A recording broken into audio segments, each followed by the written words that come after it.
I wanted to go back about how we both visited gym. And I don't know about you, I should visit more often, but you're probably Yeah. more on track. You sound more disciplined. But the one of the comments you made was that your son who's 10, you're starting to get him to do some exercises. And I was about to say, but I thought, let's just bring this into the realm onto the podcast here.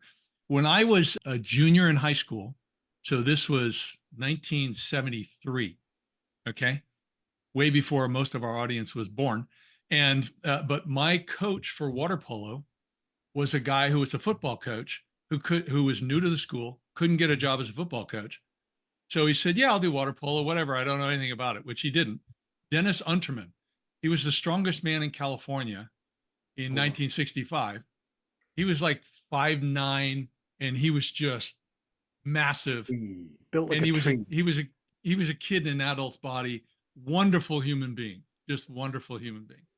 And he lucked in that we had a great team.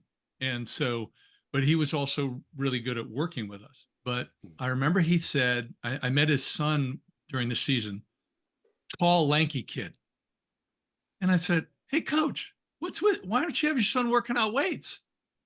And he goes, "No, not till he's 14. Doesn't have the bone structure."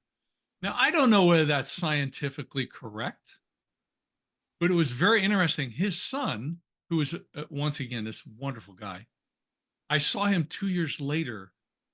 He was built like a brick blank house, and he became the quarterback for the University of Hawaii football team. It was just a great guy. He had this Captain America body that he had built up, waiting until that time. When you think of exercise and we think of leaders, and you bring up a lot, which I like, that leadership is like parenting. Oh, yeah. I like to talk about leaders, it's adult daycare.